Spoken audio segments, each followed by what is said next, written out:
Hi guys, ఈరోజు నా స్టైల్లో ఎగ్ కర్రీ చేసేద్దామా? మరి లేట్ ఎందుకు, వచ్చేయండి. సో దానికోసం ఎగ్స్ ని నీట్ గా బాయిల్ చేసుకుని పీల్ ఆఫ్ చేసుకుని ఆయిల్లో ఉప్పు కారం పసుపు వేసుకొని మంచిగా ఫ్రై చేసుకోండి. ఆ కలర్ లో రావాలి. సో ఇది మంచి టేస్ట్ ఇస్తుంది అనమాట కర్రీకి.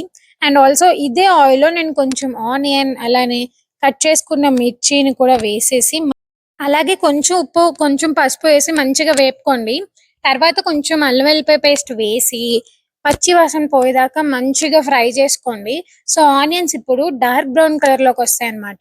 ఆ స్టేజ్ లో ఆల్రెడీ మీరు కట్ చేసి పెట్టుకున్న టమాటోస్ ని వేసుకోండి. సో ఆ టమాటోస్ అన్ని మంచిగా మగ్గాలి.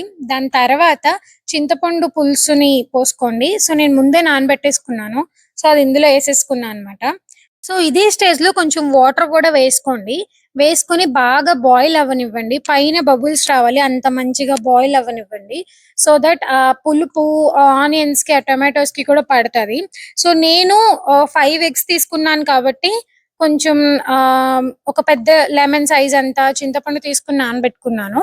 అండ్ ఆల్సో ఈ స్టేజ్ లో అలా బబుల్స్ వచ్చిన స్టేజ్ లో ఉప్పు కారం అలాగే Kashmiri chilli powder and also dhania powder jeera powder and garam masala కూడా వేసుకోండి. ఈ పౌడర్స్ అన్ని ఆ పులుసుకి పట్టేలాగా బాగా మిక్స్ చేసుకోండి. సో మా మమ్మీ ఎప్పుడు చెప్పిద్ది, పులుసుకి తగ్గ ఉప్పు కారం పడితే గనక కర్రీ ఆసమ్ ఉంటదని చెప్పని. సో మీరు ఉప్పుటి టేస్ట్ చూసుకోండి, చూసుకొని ఏది సరిపోకపోయినా సరే వేసుకోండి. సో సో ఈ స్టేజ్ లో మనం ఫస్ట్ వేపుకున్నాం కదా ఎగ్స్ ని, ఆ ఎగ్స్ అన్నిటిని వేసేసుకోండి. తర్వాత లాస్ట్ లో కొత్తిమీర వేయండి అండ్ లాస్ట్ లో కొంచెం బెల్లం వేయండి. సో బెల్లం వేయడం వల్ల మన కర్రీలో ఉన్న ఫ్లేవర్స్ అన్ని కూడా బ్యాలెన్స్ అవుతుంది అండ్ లాస్ట్ లో మంచి టేస్ట్ వస్తుంది అనమాట. పులుసులు ఎప్పుడు తర్వాత రోజే తినాలి, లైక్ ఫిష్ పులుసు లాగా. సో ఇది నేను ఫస్ట్ డే తిన్నాను, చాలా బాగుంది. సెకండ్ డే తిన్నాను, ఇంకా అదిరిపోయింది అంతే. ఒక్కసారి ట్రై చేసి చూడండి ఇలాగా.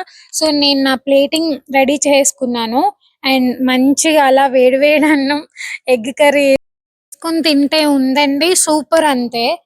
మరి మీకు నచ్చిందా? అంతే మరి. బాయ్.